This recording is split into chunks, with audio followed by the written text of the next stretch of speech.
Superindo, super segar, selamat sore. Halo ibu-ibu yang ada di Instagram ataupun di Zoom. Tapi kayaknya aku lihat di sini ada bapak-bapaknya juga ya. Halo Pak. Oke, selamat datang di event Fruit Talk series yang ketiga bersama saya Indah Rahmawati.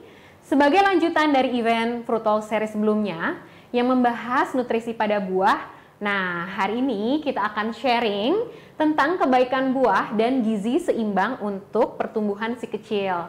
Biasanya kan ya ibu-ibu seperti aku nih suka pusing banget ya bu-ibu kalau anak tuh nggak mau makan, apalagi nggak mau makan buah. Kadang tuh bener-bener harus bertanduk gitu ya, udah bingung lah harus kayak gimana. Nah, hari ini kita akan bertanya langsung nih ke Dokter Jualita, kira-kira gizi seimbang itu seperti apa sih? Dan apa sih peranan buah untuk pertumbuhan anak-anak? Baiknya kalau anak susah makan buah itu treatmentnya harus kayak apa ya supaya mereka tuh tergiur gitu untuk makan buah. Tapi aku lihat di sini ibu-ibu nih udah pada penasaran ya. Tunggu dulu nih. Sebelumnya aku mau mengingatkan dulu nih ibu-ibu sudah jadi member My Superindo atau belum? Kalau belum rugi banget loh ibu-ibu. Soalnya kenapa?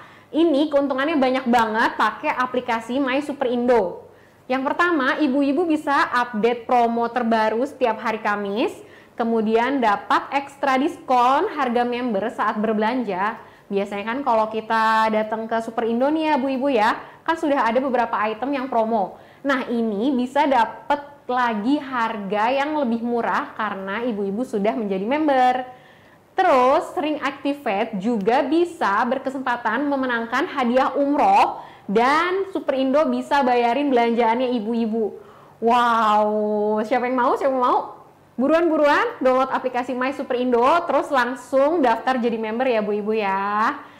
Buruan nih, aku lihat nih ada yang dari Surabaya, ada yang dari Jogja, ada yang dari Jakarta juga, Bandung. Pokoknya semua ibu-ibu yang ada di seluruh Indonesia, buruan daftar di aplikasi My Superindo.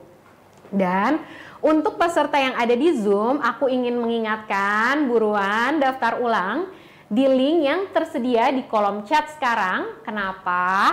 Karena tim Superindo akan memilih 12 pemenang yang akan mendapatkan voucher senilai Rp100.000. Untuk peserta Instagram Live, jangan khawatir. Kalau tadi 12 orang dari Zoom, akan ada juga dong 12 orang pemenang dari Instagram Live. Caranya gampang banget. Pokoknya tonton ini sampai selesai. Terus jangan lupa bertanya di kolom Instagram Live ya. Nah, tadi 12 nih dari pemenang yang dari Zoom. Kemudian ada 12 juga pemenang dari Instagram Live.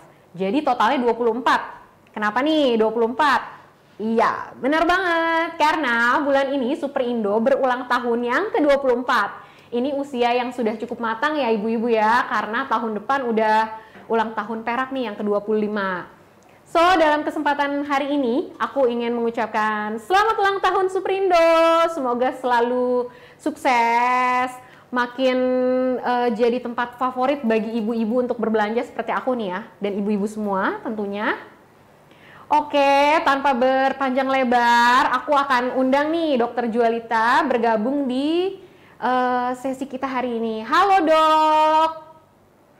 Hai Mbak Indah. Halo dokter, apa kabar? Baik-baik Mbak Indah, thank you. Gimana Mbak Indah? Alhamdulillah baik. Dokter nih selalu shining, shimmering, splendid ya dok ya. Ini pasti karena rajin makan buah juga nih dok. Iya dong, harus. Wajib. Harus. Oke dok, ini mungkin ada yang belum kenalan nih sama dokter Jualita nih.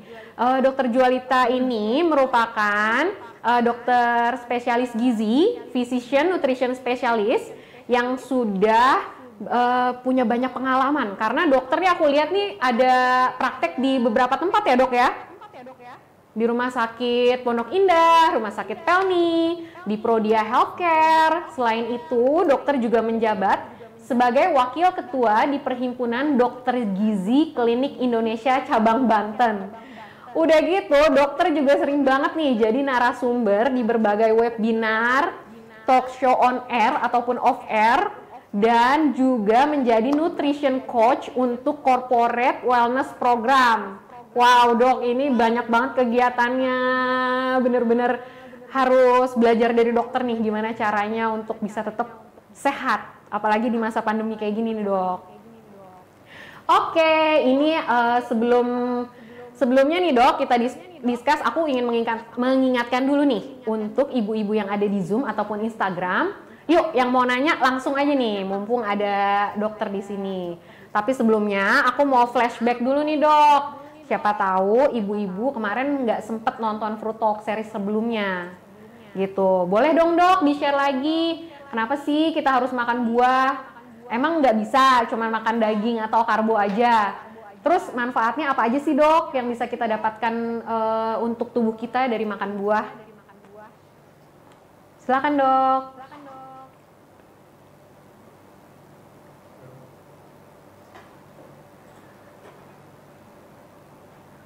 Oke. Tadi masih unmute soalnya. Oke. Jadi mengingatkan lagi kenapa kok kita perlu makan buah gitu ya. Jadi kan kita selalu tahu yang namanya gizi seimbang. Gizi seimbang itu sudah dirancang supaya kita bisa punya kesehatan yang optimal gitu. Nah, kalau kita lihat gizi seimbang itu berarti tercukupi semua kebutuhan yang namanya karbohidrat, protein, lemak, serat, kemudian ada vitamin dan mineral. Nah, Ibu dan Bapak yang hadir hari ini, kenapa kok kita harus makan buah? Karena di dalam buah itu terkandung vitamin yang ingin kita dapatkan. Misalnya ada vitamin C, vitamin B6, vitamin B1, kemudian ada vitamin E juga ya. Yang semuanya ini, vitamin-vitamin ini dia berperan untuk apa sih? Untuk mencegah penyakit. Kalau zaman dulu kan orang selalu ingat bahwa kalau lagi sakit itu banyakin makan vitamin C deh, minum vitamin C gitu. Nah, kalau kita bisa mendapatkan vitamin C yang asalnya dari buah, maka kita nggak hanya mengkonsumsi vitamin C aja, tetapi kita juga mengkonsumsi yang namanya serat. Ya, ingatlah bahwa serat itu sangat bermanfaat untuk kesehatan pencernaan kita. Nggak hanya kesehatan pencernaan, tetapi serat juga berperan untuk bisa meningkatkan kekebalan tubuh terhadap infeksi. Jadi meningkatkan kekebalan tubuh kita juga. Kemudian jangan lupa juga di dalam buah itu terkandung yang namanya kalium. Kalium itu akan membantu untuk apa? Untuk menjaga supaya tekanan darah kita tetap baik. Ya, jadi buat Bapak dan Ibu yang mungkin memang mengalami tekanan darah tinggi, ya. Nah, berarti asupan buahnya harus cukup, gitu. Kemudian di dalam buah itu juga terkandung antioksidan alami yang kita sebut fitonutrien. Nah, antioksidan itu gunanya apa sih? Antioksidan itu gunanya untuk menjaga supaya sel tubuh kita nggak gampang rusak. Karena kalau sel tubuhnya gampang rusak, bisa terjadi macam-macam.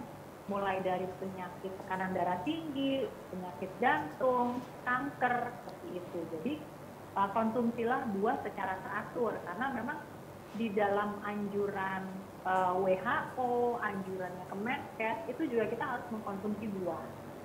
Ya, berapa banyak buah yang harus dikonsumsi? Gabungan antara buah dan sayur itu yang dianjurkan adalah 400 gram per hari. 400 gram per hari itu pembagiannya adalah biasanya 2/3-nya itu sayur, 1/3-nya buah. Jadi kalau 1/3 dari 400 berarti minimal 150 gram buah tuh harus masuk. Ya, harus kita konsumsi. 150 gram buah tuh bisa makan apa ya? Kira-kira kita bisa makan pepaya 1 mangkuk, ya. Kemudian ditambahin lagi sama buah pisang 1, misalnya seperti itu. Itu udah lumayan cukup memenuhi kebutuhan buah-buahan kita dalam sehari, ya. Nah, buah itu nggak boleh kita gantikan dengan yang lain, misalnya, udah minum suplemen aja deh dok, supaya akhirnya vitamin C-nya cukup.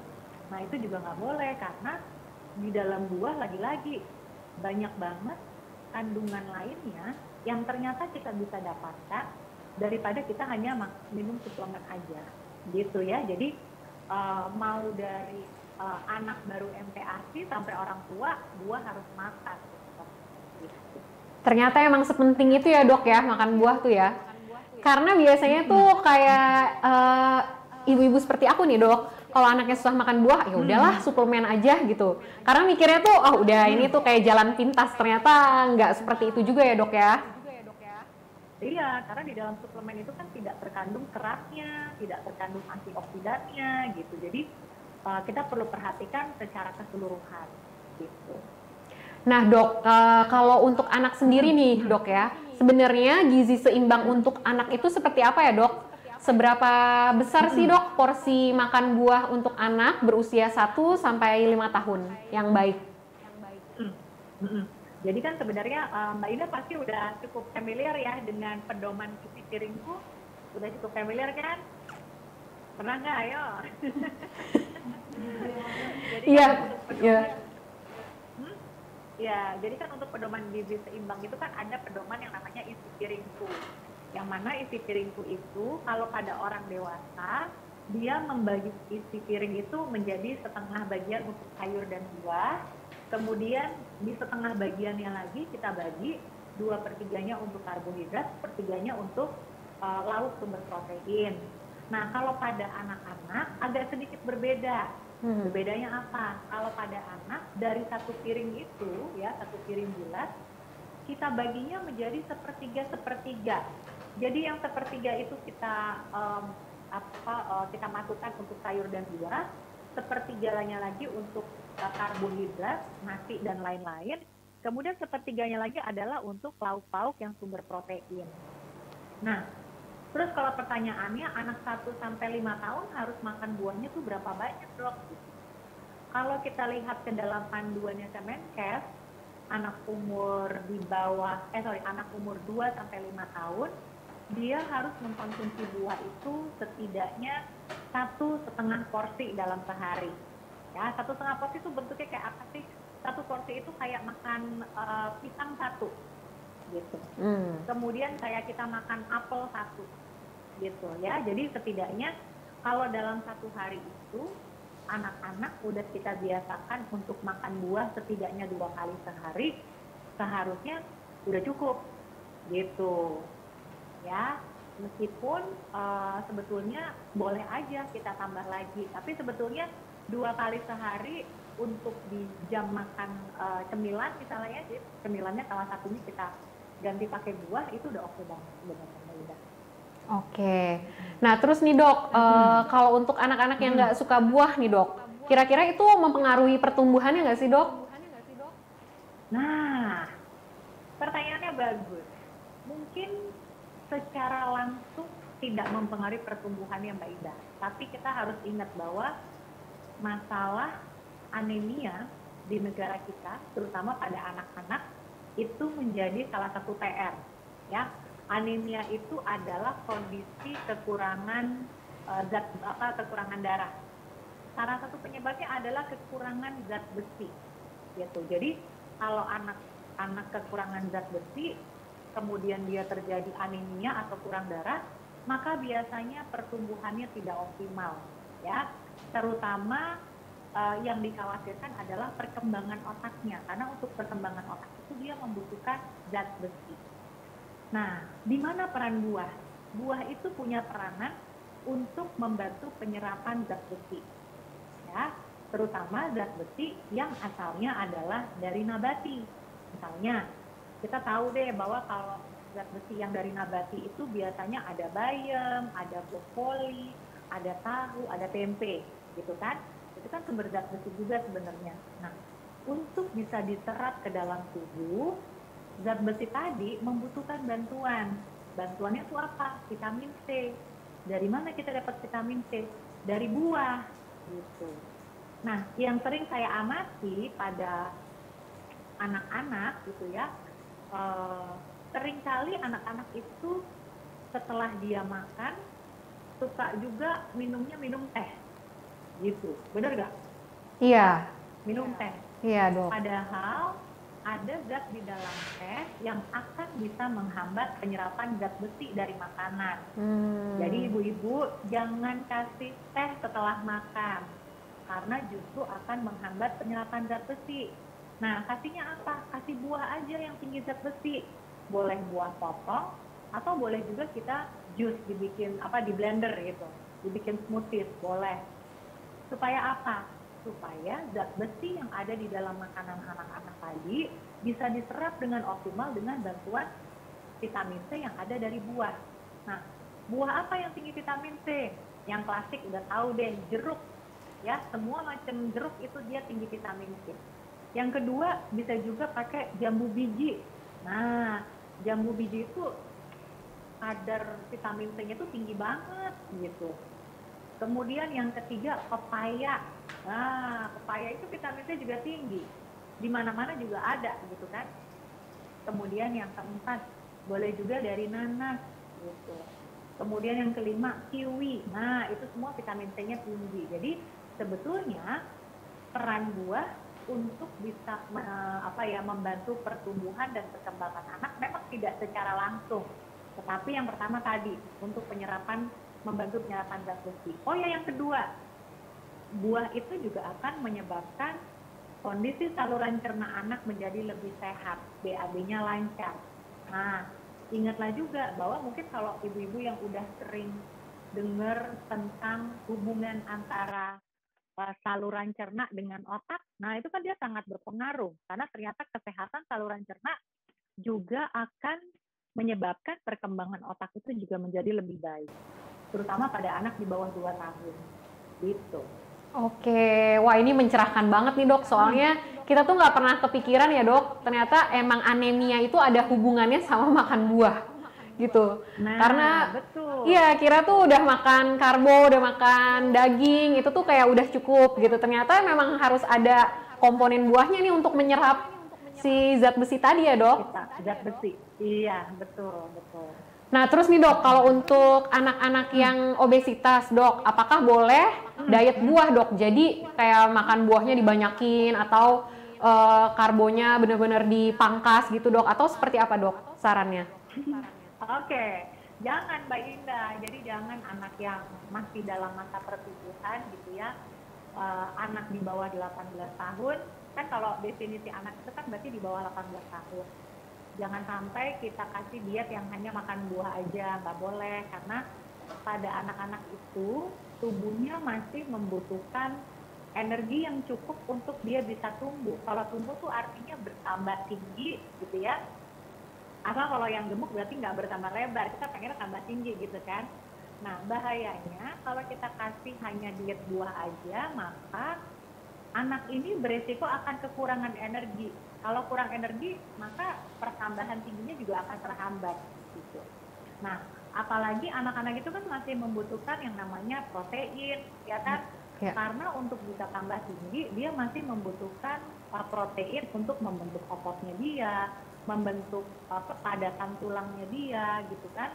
Jadi pada anak yang obesitas atau kegemukan, jangan kita pangkas makanan yang utamanya dia, tapi kita coba evaluasi lagi cemil-cemilannya deh. Kadang-kadang anak-anak yang obesitas atau kegemukan itu, cemilannya itu bisa melebihi makan utamanya dia. Misalnya apa? Minum minuman yang botol-botolan yang mengandung tinggi gula, kemudian ngemilnya biskuit-biskuit yang gula gitu ya. Mungkin kalau akhirnya kita hitung-hitung gitu, akhirnya makan cemilannya melebihi makan utamanya dia. Jadi perbaiki dulu makanan selingannya dia, ganti pakai buah ya. Jadi ajar anak untuk makan buah. Kemudian yang kedua, anak yang obesitas harus bisa kita ajak untuk beraktivitas lebih sering. Ajak keliling rumah, ke sekitar rumah misalnya di setiap sore gitu ya. Ajak main bola gitu ya, supaya akhirnya energinya itu banyak terpakai tanpa kita harus mengorbankan pertumbuhan dia. Gitu. I see. Berarti nih diet harus makan buah doang ini nggak berlaku bagi anak-anak. Sebenarnya untuk dewasa juga nggak boleh gitu ya dok? Intinya itu memang harus seimbang semua ya dok ya? Betul. Mungkin kalau pada orang dewasa kita mau menerapkan hal tersebut untuk 2-3 hari masih oke. Tapi lebih dari itu enggak. Kita akan beresiko kekurangan nutrisi. Tetap ya dok ya? Udah dewasa juga tetap butuh nutrisi yang lain ya dok, selain dari buah?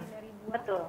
Nah, kalau misalnya anaknya susah makan buah nih dok, gimana dong dok? Tipsnya, kira-kira ada nggak sih pengalaman-pengalaman dari pasiennya dokter gitu yang dulu susah banget makan buah anaknya? Terus harus di treatment kayak gimana nih dok supaya gemar makan buah? Yang pasti yang pertama adalah anak itu akan cenderung meniru orang tuanya, ya kan? Jadi anak itu bisa dibilang kalau ibu-ibu sering dengar anak itu merupakan peniru ulung gitu katanya. Iya, Karena iya. dia akan cenderung meniru apa yang dia lihat. Jadi tipsnya adalah untuk bapak dan ibunya harus bisa meluangkan waktu untuk makan buah bareng anak. Jadi buah itu harus menjadi bagian dari makanan yang selalu kita siapkan ketika kita punya acara. Misalnya hari itu ada yang ulang tahun gitu di rumah, ya jangan lupa buah itu juga harus selalu ada di dalam meja kita, sehingga akhirnya apa, anak memang terbiasa untuk makan buah. Yang pertama itu. Kemudian yang kedua, untuk anak-anak di usia 5 tahun ke atas biasanya udah lebih mudah untuk kita edukasi, ya.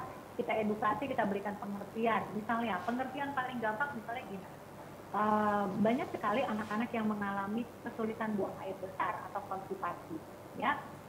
Kita jelaskan kepada anak bahwa ini loh salah satu akibatnya kalau kamu nggak mau makan buah.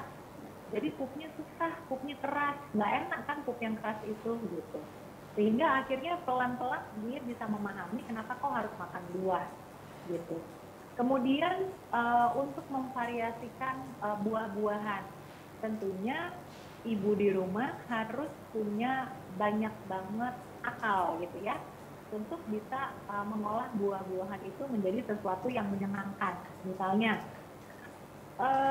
kita bisa bikin boba, judulnya boba, tapi sebetulnya bobanya itu tidak kita buat dari tapioka, tapi kita buat dari pepaya atau melon misalnya. Kita bisa pakai cetakan yang bulat-bulat sehingga tampilannya dia seperti boba, ya. Kemudian kita kasih susu misalnya, atau kita kasih yogurt sehingga tampilannya menyenangkan buat anak. Dia melihatnya, oh itu seperti minuman yang sering saya lihat di TV misalnya, seperti itu. Jadi di dalam buku resep yang kita siapkan sebenarnya juga banyak tuh tips-tipsnya, resep-resepnya untuk bisa mengelola buah sehingga akhirnya lebih menyenangkan untuk dikonsumsi oleh keluarga. Nggak cuma anak aja, tapi seluruh keluarga. Gitu. Oke, jadi memang harus ada triknya sedikit ya dok ya, supaya mereka tuh tertarik gitu makan buah, ya kan, bisa bikin jadi es krim atau apa gitu ya dok ya. Nah ini dok, ini makin seru, ini udah banyak banget pertanyaan-pertanyaan nih dari ibu-ibu yang ada di Zoom ataupun Instagram, aku bacain ya dok. Ini dari Ibu Vina dari Depok. Dok, buah apa saja sih yang paling baik nutrisinya untuk si kecil? Kenapa? Dan ada nggak buah yang dipantang untuk dimakan sama anak-anak? Gimana tuh dok? Oke, baik. Sebenarnya kalau kita lihat kandungan-kandungan buah, saya evaluasi lagi, ada dua yang menurut saya, ada tiga yang super untuk anak. Yang pertama itu alpukat, ya, karena alpukat itu dia mengandung lemak baik. Lemak baiknya untuk apa? Lemak baiknya itu dia akan membantu supaya pembuluh darahnya itu akan menjadi lebih lancar. Gitu. Kemudian lemak baik itu juga akan berperan untuk menyusun selaput pada sel tubuh si anak. Gitu. Kemudian alpukat itu dia juga mengandung vitamin B6. Vitamin B6 itu gunanya buat apa sih? Banyak banget. Vitamin B6 itu salah satunya adalah untuk metabolisme tubuhnya dia. Anak-anak itu kan dia sedang bertumbuh, ya. Metabolismenya pun juga lagi tinggi-tingginya, sehingga kalau kita berikan buah yang memang dia bisa menunjang metabolismenya dia, maka akan jauh lebih baik gitu. Jadi alpukat itu mengandung tadi lemak baik, vitamin B6, seratnya juga tinggi dan mengandung folat gitu. Nah, folat itu gunanya untuk apa? Folat itu salah satu fungsinya juga adalah membentuk sel darah merah gitu. Kan tadi saya bilang bahwa anemia itu masih menjadi masalah nih di Indonesia, termasuk juga di anak-anak, sehingga kita harus meminimalkan kemungkinan seorang anak mengalami anemia karena kekurangan nutrisi tertentu, nggak hanya zat besi tapi juga vitamin B6. Kemudian kan ada tiga tadi saya bilang, pertama alpukat, yang kedua pisang. Nah, pisang itu dia lagi-lagi B6-nya tinggi, folatnya pun juga tinggi, ya. Kemudian ada zat di dalam di dalam pisang tersebut yang akan bisa membuat saluran cerna si anak juga menjadi lebih sehat, ya. Kemudian yang ketiga, jeruk. Nah, jeruk itu selain dia tinggi vitamin C, dia juga mengandung tinggi folat, ya. Ingatlah bahwa vitamin C itu merupakan salah satu vitamin yang sangat berperan untuk imunitas atau kekebalan tubuh, ya. Tidak hanya untuk sel-sel imun yang ada dalam tubuh, tapi juga untuk kesehatan kulit, ya. Ingatlah bahwa kulit itu juga merupakan bagian dari sistem kekebalan tubuh kita, sehingga kulit yang sehat ya juga akan memberikan perlindungan untuk anak gitu. Jadi kita melihatnya secara menyeluruh ya. Jadi kalau dibikin top 3 gitu ya, ada alpukat, pisang, jeruk. Dan itu kan bisa ya kita dapatkan nggak terlalu sulit gitu. Iya benar banget dok, itu gampang banget ya dok ditemuin. Nah kalau misalnya nih, salah satu anak aku tuh suka banget dok yang namanya jeruk. Nah kalau misalnya makan jeruk tuh maunya langsung sekali makan tuh 3 buah dok, atau kalau nggak diberhentiin udah masih mau terus aja gitu dok kalau mau ngelihat masih ada. Itu boleh nggak sih dok? Kalau apakah ada yang namanya kayak overdosis buah gitu dok? Jadi kalau dalam penelitiannya itu sebenarnya kalau kita konsumsinya itu dari buah utuh, buah asli, maka biasanya yang kita sebut dengan overdosis atau kelebihan tuh nggak akan terjadi. Karena kan kita lihat nih, kalau buah itu kan dia tinggi gula yang namanya fruktosa. Kita takutnya kalau fruktosanya ini terlalu banyak, maka akan bikin kadar trigliserid kita tinggi. Trigliserid itu salah satu lemak di dalam tubuh kita, ya. Nah, kalau penelitiannya orang yang mengkonsumsi buah bahkan sampai 6-7 porsi sehari itu nggak sampai bikin keluhan tadi itu, hipertrigliseridemia tuh enggak. Nah, kan kayaknya kita kalau makan buah tuh nggak sampai 6-7 porsi ya, paling banyak tuh orang sekitar 4 porsi gitu. Jadi nggak ada masalah. Cuma kalau untuk anak yang diperhatikan adalah benar tidak boleh terlalu berlebihan. Supaya apa? Supaya lambung si anak itu tetap ada ruang untuk bisa menerima makanan yang lain. Ingat bahwa anak itu masih membutuhkan energi yang cukup tinggi untuk dia bisa bertumbuh. Kalau buah sama sayur kan energinya tidak terlalu tinggi, kalorinya nggak terlalu tinggi kan, tapi dia butuh karbohidrat jenis lain, dia butuh protein jenis lain, sehingga yang perlu kita ajarkan kepada anak, boleh makan buah, makanlah di jam selingan. Jam selingan tuh mungkin sekitar jam 9 pagi, jam 3 sore. Nah, di luar itu sebaiknya kita jangan kasih makan terlalu berlebihan. Takutnya di jam makan berikutnya dia udah nggak pengen makan. I see, oke. Jadi sebenarnya kayak concernnya tuh takut dia udah kekenyangan duluan gitu ya dok ya. Jadi nggak masuk jenis makanan yang lain. Nah selanjutnya nih dok, ada pertanyaan juga dari Ibu Rani dari Surabaya. Halo Surabaya, ini untuk tentang empasi bayi nih dok. Buah apa sih yang paling baik dikonsumsi? Terus bagaimana jadwal pemberian buahnya? Harus di pagi hari atau ada waktu tertentu nih dok kalau untuk empasi?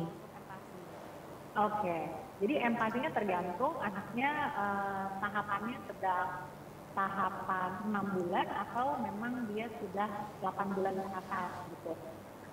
Kalau 6 bulan baru mulai pertama kali empati, memang kalau anjurannya adalah sebetulnya bukan dari buah dulu, tapi kita udah bisa memberikan makanan dengan komposisi yang lengkap. Jadi ada karbonya, ada proteinnya, ada sayurnya sedikit gitu ya, ada lemak juga. Jadi untuk empati pertama memang panduannya sudah bukan hanya makanan tunggal aja, tetapi kita bisa berikan makanan dalam kombinasi.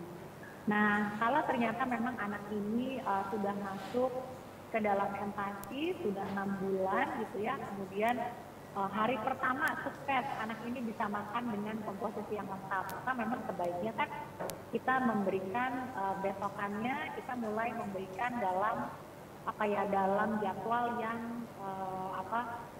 jadwal pemberiannya itu kita tambah lagi gitu. Nah, buah yang dipilih apa? Biasanya buah yang dipilih adalah ibu mau kasih pir, tapi pirnya dikukus dulu, kemudian dibikin puree, atau pepaya itu oke. Karena kadang-kadang pada waktu mulai pertama empati itu sering terjadi anak itu sembelit, susah BAB. Nah, Kalau kita berikan pir yang dikukus kemudian dihancurkan atau kita berikan puree pepaya, maka biasanya BAB-nya akan menjadi lebih baik, gitu ya. Jadi pemberiannya kapan? Pemberiannya boleh di jam makanan selingan, atau misalnya anak ini frekuensi empatinya masih 2 kali sehari karena dia masih tahap awal, ya. Jadi masih 2 kali sehari. Boleh yang satu kita berikan makanan dengan komposisi yang lengkap, kemudian di sore hari kita berikan puree buah, ya. Kemudian nanti berturut-turut kan akhirnya anak ini akan makan 3 kali sehari. Nah, kalau makan 3 kali sehari biasanya 2 kalinya itu adalah makanan dengan komposisi lengkap, satunya lagi adalah puree buah, gitu. Jadi boleh diberikan di pagi, boleh diberikan di sore, tapi kalau di awal boleh diberikan di sore. Gitu. Oke, tergantung usianya juga ya dok ya kalau membicarakan tentang empati ya dok. Nah, selanjutnya dari Surabaya, kita terbang nih dok ke Tegal karena ada Bu Maria yang bertanya, ada nggak sih dok success story dari pengalaman pasien yang anaknya sulit makan buah, terus pas mau makan buah nih pertumbuhannya jadi makin bagus atau makin baik gitu dok? Ada pasti. Jadi yang saya temui itu kebetulan memang anak ini anemia. Jadi anemianya itu kekurangan zat besi sehingga pertumbuhannya juga tidak optimal gitu. Nah tentunya success story ini juga meliputi keseluruhan keseluruhan revisi dari pola makannya dia, ya. Jadi seringkali pada seorang anak yang kelihatannya ibunya bilang bahwa nih anak kok kayaknya berat badannya nggak naik-naik atau tinggi badannya nggak naik-naik, kayaknya segitu aja gitu, anaknya nggak mau makan. Nah seringkali yang kita lakukan adalah kita bikin jadwal makannya menjadi lebih teratur. Jadi mungkin ibu-ibu yang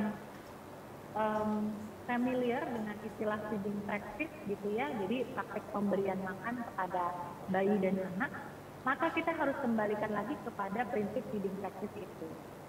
Jadi kita kembalikan lagi ke dalam jadwal makan yang memang teratur. Makan pagi itu jam 7, jam 8, makan siangnya jam 12, makan malam sekitar jam 6. Nah kalau pada anak-anak harus kita berikan makanan selingan sebanyak 3 kali, supaya akhirnya bisa memenuhi seluruh kebutuhan energinya. Nah kebetulan anak itu, salah satu pasien saya itu, memang dia punya kebiasaan tadi, minum teh setelah makan, ya. Akhirnya saya selalu bilang, coba ibu kita bikin, setiap selesai makan kita kasih sari buah, ya. Kita bisa peresin jeruk, kemudian kita berikan kepada anaknya, atau bisa juga kita berikan buah potong, ya. Waktu itu yang dipilih adalah pepaya karena mudah, gitu. Kalau memang orang tuanya cukup telaten, bisa memenuhi jadwal tersebut, maka biasanya pertumbuhannya akan menjadi lebih baik. Gitu. Jadi kemudian ingat juga bahwa karena buah itu kalorinya lebih sedikit dibandingkan dengan karbohidrat lainnya, maka kita bisa memberikan buah itu setelah makan. Gitu ya. Jadi akhirnya anak tersebut mendapatkan energi yang cukup, kemudian vitamin C-nya dari buah juga cukup, sehingga akhirnya pertumbuhannya pun membaik, kemudian anemianya pun membaik. Gitu. I see, oke. Memang harus teratur lah ya dok ya, dibuat jadwal juga gitu. Betul, harus. Nah ini aku lihat di Zoom udah banyak banget loh dok yang nanya, emang se-excited itu nih ibu-ibu untuk bertanya. Aku bacain dari Ibu Dina, katanya bagaimana nih dok seorang anak dapat dikategorikan sehat? Apa dilihat dari berat badan atau tinggi badannya aja nih dok? Nah terus untuk yang picky eater bagaimana nih dok? Supaya makanannya itu tetap mengandung gizi seimbang. Variasinya bagaimana dok? Ya jadi yang pertama, seorang anak dikatakan sehat kalau memang tumbuh kembangnya itu sesuai dengan usianya. Tumbuh itu artinya pertambahan tingginya sesuai usia, pertambahan berat badannya juga sesuai usia. Nah, supaya tahu pertumbuhannya itu sesuai usia gimana caranya? Kan ibu-ibu punya yang namanya kurva pertumbuhan atau pakai KMS deh, kartu menuju sehat gitu. Nah itu kita bisa pantau tuh, kita bisa pantau tinggi badannya naik berapa sih, gitu. Berat badannya naik berapa sih. Nah, di dalam kurva itu kan anaknya dia ada garisnya tuh, ada kurvanya. Kita lihat kalau memang ternyata anak ini pertambahannya itu sesuai dengan mengikuti bentuk kurvanya, berarti pertumbuhannya baik. Tetapi kalau pertumbuhannya itu yang tadinya mengikuti kurva kemudian dia mendatar, garisnya datar, nah itu kita perlu curiga. Curiganya gimana? Kita mesti setidaknya konsultasi dulu deh ke dokter terdekat gitu ya, atau bidan terdekat. Apakah anak saya ini memang pertumbuhannya terhambat atau gimana? Ya. Nah, kemudian yang kedua, tadi kan ada aspek pertumbuhan, sekarang ada aspek yang namanya perkembangan. Perkembangan itu berarti anak itu bisa punya keterampilan yang sesuai dengan usianya. Contohnya, misalnya anak itu dianggap sesuai dengan perkembangannya, misalnya ketika dia umur 7 bulan dia udah bisa duduk tanpa disangga. Umur 9 bulan dia udah bisa berdiri walaupun pegangan, walaupun belum jalan. Nah, itu kita anggap sesuai dengan perkembangannya dia. Ya, jadi ada aspek tumbuh dan berkembang. Nah, terus tadi yang pertanyaan kedua apa? Saya lupa. Bagaimana nih dok memvariasikan untuk anak-anak yang picky eater? Jadi variasi makanannya seperti apa nih dok? Baik. Jadi picky eater itu memang sesuatu sesuatu masalah yang menanganinya juga nggak mudah, saya tahu. Tapi untuk bisa mengenalkan satu jenis makanan kepada anak, seringkali dibutuhkan 10 sampai 15 kali paparan. Artinya kita butuh nawarin anak itu bisa sampai 15 kali.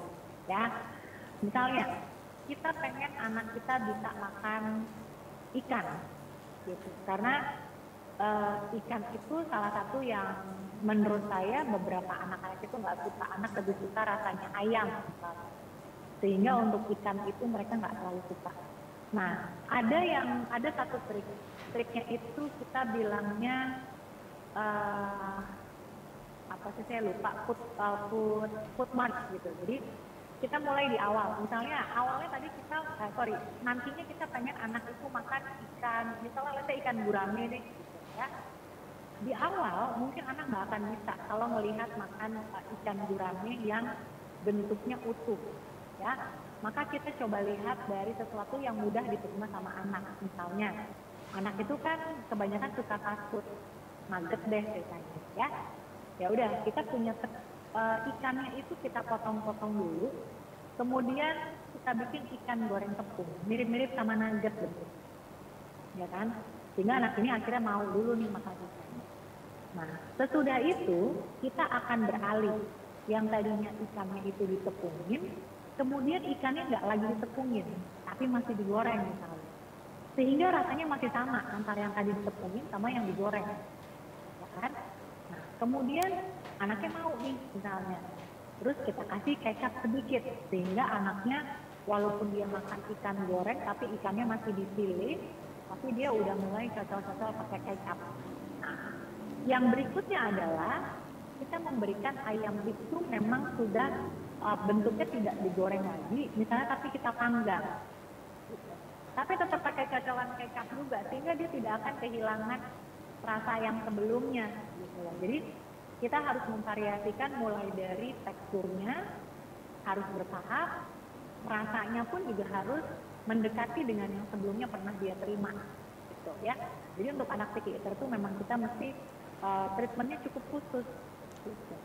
Karena memang visual itu untuk anak-anak itu emang penting banget ya dok ya, supaya dia tertarik. Visual, iya, kemudian kemudahan dia untuk pegang, karena anak itu kan suka bereksplorasi.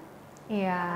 Dia akan lebih mudah menerima makanan yang bisa dia pegang sendiri, dia akan lebih happy. Iya benar banget dok, benar banget. Oke dok, ke pertanyaan selanjutnya nih dok, dari Ochan Ozora. Apakah benar nih dok makan buah dan protein itu nggak boleh secara bersamaan? Jadi misalnya salad buah dan telur, itu nggak boleh. Itu mitos atau fakta dok? Mitos. Mitos ternyata ya dok ya? Boleh kok, nggak ada masalah ya. Oke, boleh. Nah lanjut nih dok. Dok, anakku termasuk yang suka buah, tapi buah tertentu aja nih, salah satunya semangka. Pertanyaannya, vitamin apa saja yang terkandung di dalam buah semangka dan peranannya dalam pertumbuhan anak toddler saya, katanya nih dok. Gimana nih dok? Anak apa?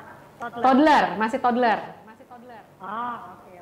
Ya, jadi semangka itu kandungan utamanya kasih air, dia banyak airnya, ya kan?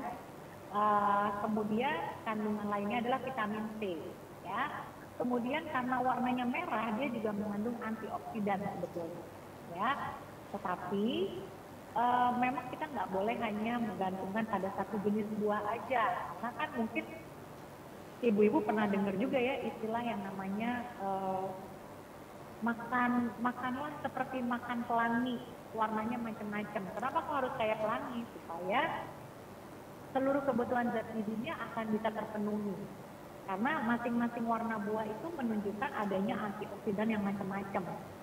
Ya, sehingga kalau antioksidannya itu komplit, lengkap, maka kemampuannya dia untuk bisa menahan berkembangnya satu penyakit juga akan lebih baik.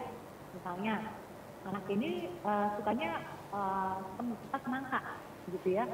Terus kita pengen kenalin juga yang warnanya merah, tetapi dia punya manfaat lainnya. Misalnya, kita kenalkan juga sama strawberry, kan warnanya merah juga, gitu ya. Terus nanti kita kenalkan juga dengan yang warnanya hijau. Dari mana? Dari apel misalnya, apel Malang. Atau kita juga bisa kasih kasih anggur yang warnanya hijau. Terus kita kenalkan juga dengan yang warnanya orange, ya.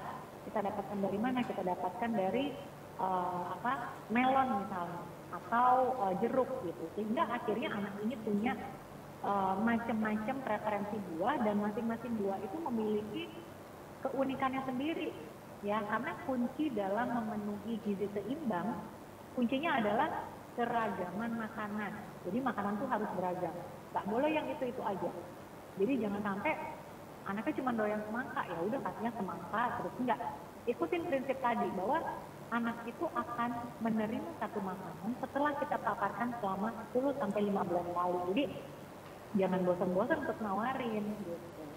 Berarti kuncinya di ibunya dia dok ya, nggak boleh patah semangat sebelum 15 kali dok mencoba. Jadi 15 kalinya itu kita bikin bertahap, misalnya minggu ini gitu, dia nggak mau. Kemudian kita kasih jarak lagi 3 hari lagi, kita coba lagi gitu ya. Tapi ya juga jangan maksa, makin dipaksa makin nggak mau anaknya. Iya. Oke dok, ini ada lagi nih dok yang bertanya. Nah, kalau tadi tentang anak-anak nih ada yang bertanya bumil nih dok nih. Buah apa yang bagus untuk anak yang ada di dalam kandungan? Tipsnya nih dok buat bumil. Oke. Buat bumil udah pasti setiap ibu hamil biasanya akan dikasih suplemen folat. Jadi dikasih vitaminnya, salah satunya folat ya. Padahal folat itu juga banyak kok di dalam buah. Contohnya apa? Pisang, balik lagi pisang, alpukat, jeruk. Itu dia kandungan folatnya tinggi. Jadi kemudian bit, kalau ada yang doyan bit juga boleh ya. Jadi ibu hamil itu butuh asupan folat yang cukup ya. Jadi boleh kita dapatkan dari alpukat, dari jeruk, dari pisang gitu. Ingat juga pisang itu mengandung vitamin B6. Vitamin B6 itu salah satu khasiatnya adalah anti mual. Jadi pada ibu hamil kan seringkali mual, apalagi di trimester 1 ya. Nah, kalau kita konsumsi vitamin B6 ya, yang bisa kita dapatkan dari pisang ya atau alpukat, maka biasanya keluhan mualnya akan menjadi lebih minimal. Gitu. Oke, nah semoga tadi Ibu Shanti Nicholas nih yang nanya, bumil, semoga sehat-sehat, jangan lupa makan buahnya. Selanjutnya untuk anak diare nih dok, apakah harus di stop buahnya karena takut lancar BAB-nya gitu dok? Bagaimana dok? Pada anak yang lagi mengalami diare, kita boleh memberikan pisang ya. Pisang itu dia mengandung serat yang namanya pektin yang justru akan mengentalkan BAB gitu. Tapi ambillah pisang yang nggak sepet, karena ada pisang kan yang rasanya sepet, atau misalnya ibu-ibu boleh kasih juga pisang yang dikukus, jadi mau kasih pisang kepok gitu ya. pisang raja serai yang dikukus gitu. Nah, itu bagus tuh, dia akan fungsinya salah satunya adalah menghentikan diare. Jadi biasanya akan bikin BAB-nya jadi lebih padat, lebih kental gitu. Oke. Selanjutnya dok, tambahan vitamin C berbentuk tablet itu boleh nggak sih dok? Gitu atau lebih baik buah segar? Tadi sih sebenarnya udah sempat kita bahas juga ya dok ya? Tapi mungkin saya perjelas lagi aja. Jadi Iya. pada dasarnya kalau seorang anak sudah bisa mengkonsumsi buah secara rutin setidaknya 2 kali sehari, maka seharusnya kebutuhan vitamin C-nya akan terpenuhi. Karena kebutuhan vitamin C pada seorang anak itu kisarannya hanya sekitar 45 gram per hari. 45 gram ya. Nah, sebagai gambaran, satu buah jeruk itu kira-kira kandungan vitamin C-nya sekitar 70 mg. Makanya tadi saya bilang, kalau anak udah bisa makan buah sehari 2 kali, ya jadi 2 porsi sehari, harusnya kebutuhan vitamin C-nya akan cukup gitu. Karena di dalam, misalnya tadi jeruk 1, dia kandungan vitamin C-nya 70 mg. Terus pepaya satu mangkok kecil, kira-kira 200 gram, kandungan vitamin C-nya udah 120 mg. Jadi misalnya kita kasih 2 kali sehari, 1 jeruk, 1 sama pepaya. Sebenarnya kebutuhan vitamin C-nya akan cukup. Hanya kenapa kok boleh kesannya akan berlebihan kalau dikasih 2 kali? Ya kan karena buah itu ketika kita simpen aja, pasti kan kandungan vitamin C-nya akan menurun. Jadi kita boleh memberikan lebih daripada yang seharusnya sesuai angka kebutuhan gizi. Iya, jadi harus tetap makan buah ya dok ya. Terus nih dok, untuk kulit buah nih dok, baiknya itu dikupas atau ikut dimakan nih kayak apel, pir gitu dok. Kalau anaknya sehat, tidak ada masalah pencernaan gitu ya, bukan tipe anak yang sensitif, kalau saran saya tetap dengan kulitnya. Jadi kalau kita mau memberikan apel atau pir, kita boleh memberikannya dengan kulitnya, karena justru di dalam kulitnya itu juga terkandung serat yang akan membuat pencernaannya menjadi lebih sehat. Tapi dipastikan saja bahwa memang sudah benar-benar bersih gitu. Jadi kita cuci dengan air yang mengalir. Seringkali saya untuk memastikan lagi, saya bilas lagi 1 kali pakai air hangat gitu. Jadi setelah kita cuci di bawah air mengalir benar-benar bersih, nggak ada kotoran, 1 kali lagi diguyur lagi pakai air hangat aja, tapi bukan air panas gitu. Oh, harus pakai air hangat ya dok ya? Kalau ini aku baru tahu nih dok, biasanya di air mengalir aja nih. Nah, karena kalau air mengalir kan airnya masih mentah kan? Iya. Oh oke dok. Satu kali lagi dibilas, udah setelah itu bisa kita langsung makan atau bisa kita olah lagi. Oke. Selanjutnya ada lagi nih dok pertanyaan, mungkin tadi udah sempat di-mention juga ya dok ya tentang buah yang baik untuk anak di bawah 5 tahun dan cara memberikannya gimana nih dok yang baik, secara utuh atau di blender? Akan lebih baik kalau diberikan secara utuh, tetapi yang namanya anak-anak itu seringkali dia bosan, dia butuh variasi. Dan tadi kan saya bilang orang tua itu harus punya banyak akal supaya akhirnya anak mau makan buah, kebutuhan nutrisinya terpenuhi. Jadi yang utama memang buah utuh, tapi kalau buah utuh tidak memungkinkan, kita bisa variasikan dengan cara lain. Kayak minggu lalu bisa kita blender ya, bikin smoothies, atau ada sebagian yang kita bikin jus juga boleh. Ya, intinya adalah makan buah. Kalau makan buah nggak mungkin, boleh di blender, boleh dibikin jus gitu ya, atau misalnya kita bikin puding gitu. Jadi puding buah ya kan, itu kan juga sangat mudah untuk diterima sama anak-anak gitu. Jadi variasi itu perlu kok. Iya, oke dok. Sebenarnya sih memang bagus yang utuh ya dok, tapi memang kalau anaknya mau variasi yang lain ya kenapa enggak ya dok ya? Betul. Nah ini ada juga nih dok yang bertanya, anak saya badannya sering pegal-pegal karena kurang kalium. Terus disarankan makan buah pisang, itu benar nggak dok? Benar. Jadi kalau memang dari dokter itu ada diagnosisnya kekurangan kalium, nah kalium itu sebenarnya tinggi pada buah dan sayur. Salah satu buah yang paling tinggi kaliumnya adalah pisang, ya. Jadi boleh tuh dikasih pisang, kemudian pilihan lainnya boleh juga melon, ya, mau melon hijau, melon orange boleh, atau misalnya jeruk, nah itu kaliumnya tinggi, boleh sekali dikonsumsi. Alpukat juga bagus, kaliumnya tinggi. Gitu. Nah, oke. Berarti benar ya, Bu. Boleh makan pisang loh untuk nambah kalium. Nah, ini ada pertanyaan, Dok. Tapi nggak berhubungan sama anak-anak. Tapi karena pertanyaan menarik, ini kita bacakan aja ya, Dok ya. Pertanyaannya gini nih, Dok. Dok, adakah buah yang bisa meminimalisir efek dari rokok dan kopi? Soalnya ayah saya tuh susah banget lepas dari rokok dan kopi. Gimana nih, Dok? Oke, jadi buah yang tinggi vitamin C lagi-lagi, karena ada penelitiannya juga bahwa orang yang perokok, ya, seorang perokok itu kebutuhan vitamin C-nya akan meningkat karena dalam proses merokok itu akan timbul yang namanya prooksidan. Jadi ada radikal bebas yang terbentuk. Nah, radikal bebas itu akan bisa dinetralisir dengan antioksidan yang cukup. Sebagai gambaran, kalau orang dewasa laki-laki dia membutuhkan vitamin C itu 90 mg per hari. Tetapi kalau pada perokok kebutuhannya jadi meningkat sekitar 200 mg. Jadi buah apa yang sesuai untuk orang yang merokok atau yang minum kopi? Kalau kopi sih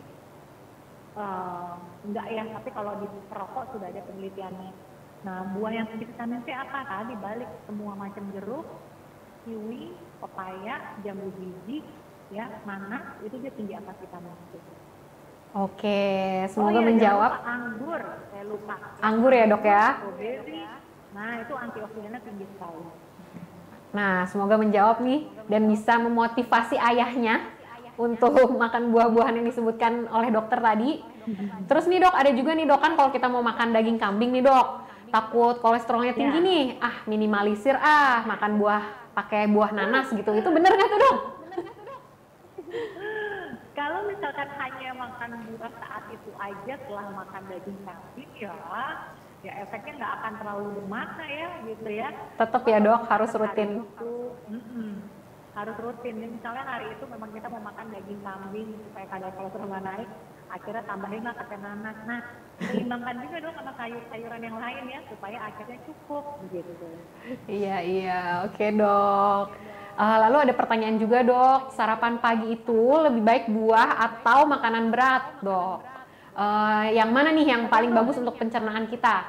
Karena kan ada yang bilang bagusan buah gitu, tapi ada juga nih yang khawatir diare nih gitu kalau nggak kuat kan, Dok. Namanya pagi-pagi perut kosong langsung makan buah gitu. Ini jawabannya tergantung apa yang akan kita lakukan hari itu, karena akan berbeda. Misalnya ada ibu yang pagi-pagi tuh nggak terlalu banyak nggak terlalu banyak aktivitas. Kita nggak bisa bandingkan dengan ibu yang bekerja keluar rumah gitu, aktivitasnya banyak. Kalau memang kita pengennya nurunin berat badan dan kita itu termasuk yang aktivitasnya tidak terlalu banyak di pagi hari, boleh-boleh aja makan buah aja. Tapi kalau memang kita tipenya adalah bekerja keluar rumah dan kita baru akan makan lagi kira-kira siang atau malah siangnya mungkin makannya telat, ya kita makannya harus lengkap. Lengkap itu bukan berarti berat, enggak. Lengkap itu berarti karbohidratnya harus cukup. Misalnya pagi itu kita pengen makan karbohidratnya itu ubi deh gitu, ubi cilembu atau makan jagung, boleh. Kemudian ditambahkan dengan proteinnya mau apa? Mungkin proteinnya mau makan telur aja, boleh. Jadi kita tetap makan karbohidrat, makan protein, mau ditambah buah juga boleh. Tetapi kalau memang orangnya itu pengen nurunin berat badan dan pagi dia itu nggak terlalu banyak aktivitas, boleh-boleh aja pagi itu buah kosong, kemudian baru makan lengkap di siang, boleh. Oke, memang harus disesuaikan dengan kebutuhan diri sendiri ya, Dok ya. Betul. Nah, ini kita sampai ke pertanyaan terakhir nih, Dok. Anak saya ada yang diabetes, ada rekomendasi buah yang baik nggak nih, Dok, kalau untuk anak-anak yang menderita diabetes? Oke, jadi kalau pada anak yang diabetes, kita berarti diabetesnya namanya diabetes tipe 1 biasanya kalau anak-anak. Yang perlu kita lakukan adalah kita pilih buahnya dulu ya. buah itu prinsipnya makin dia matang, maka akan makin mudah untuk naikin gula darah, ya. Jadi kita pilih buahnya tuh yang nggak terlalu matang-matang banget lah, tapi udah layak untuk dikonsumsi. Nah, bisa kita kasih apa nih buahnya?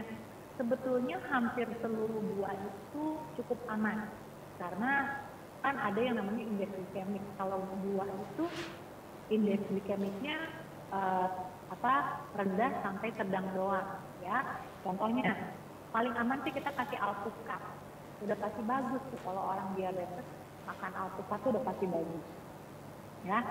Kemudian selain alpukat kita juga bisa kasih apel atau pir yang dengan kulit, gitu ya. Jadi apel atau pir kita kasih tapi pakai kulitnya sehingga seratnya juga akan cukup, ya. Kita juga bisa kasih pepaya, ya. Kemudian kita bisa kasih juga nanas. Nah, yang seperti itu cukup aman sebetulnya. Nah, yang dihindari apa sebaiknya? Yang dihindari adalah buah-buahan seperti misalnya anggur, ya. Kalau gula darahnya masih belum terkontrol baik, sebaiknya anggur enggak dulu. Gitu. Kemudian mangga, sebaiknya mangga juga jangan diberikan dulu. Rambutan, duku itu juga sebaiknya enggak. Gitu. Jadi buah-buah musiman deh. Oke, baik dok. Ini nggak kerasa banget ya dok, udah hampir 1 jam loh dok ini ngobrol-ngobrolnya. Ternyata seseru itu ya dok ngobrolin tentang manfaat buah. Apalagi untuk ibu-ibu nih, kayak aku gini nih dok, banyak banget tadi tuh jawaban-jawaban dokter yang ngasih pencerahan gitu dok. Oke dokter, thank you banget ya dok. Kapan-kapan kita sharing lagi. Oke, sehat-sehat dok. Selamat sore. Selamat sore. Nah, ibu-ibu gimana?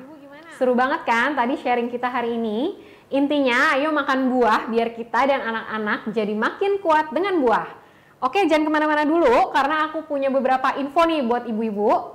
Bu Ibu, buat peserta Instagram dan Zoom, dalam rangka ulang tahun ke-24 Super Indo, aku mau kasih tahu kalau Super Indo mengadakan Fresh to Share melalui Instagram Challenge setiap minggunya. Sebelumnya aku ucapkan juga nih terima kasih untuk ibu-ibu yang udah upload dan berpartisipasi mengikuti Instagram Challenge kemarin. Aku lihat foto-fotonya keren-keren banget Bu, bener-bener kreatif banget nih ibu-ibu nih. Nah tapi untuk ibu-ibu yang sudah ikutan challenge tiap minggu, walaupun nggak menang, itu ibu sudah ikut berpartisipasi menyumbang buah bagi yang membutuhkan melalui Super Indo Fresh to Share. Jadi nggak usah kecil hati, ayo upload fotonya lagi. Makin banyak foto yang ibu upload, makin banyak juga sumbangan yang ibu-ibu beri. Ayo Bu, upload.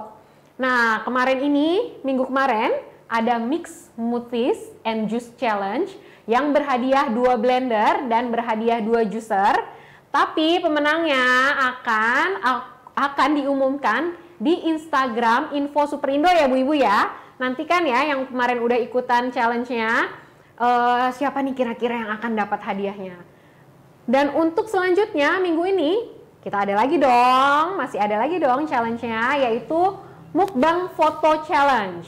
Jadi akan ada 10 pemenang yang masing-masing akan mendapatkan hadiah sebesar Rp200.000 berupa voucher Super Indo. Mau? Gimana caranya? Upload foto mukbang buah si kecil atau boleh berdua, boleh juga mukbang bareng dan di akun Instagram tag, mention @infosuperindo, kasih hashtag kuat dengan buah, hashtag 24 tahun Superindo, hashtag fresh to share. Kasih caption yang paling menarik, ajakan orang untuk makan buah.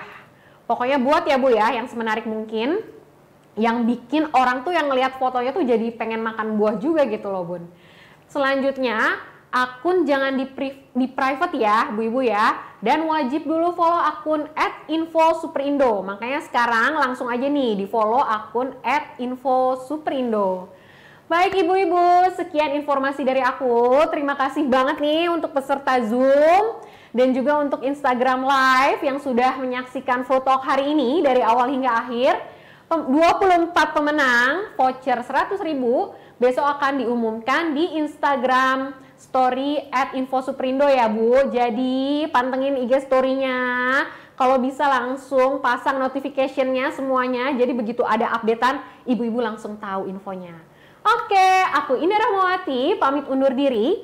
Mari kita jaga imun dengan rajin makan buah tiap hari. Bersama kita kuat dengan buah. Salam Suprindo, salam segar, sampai jumpa.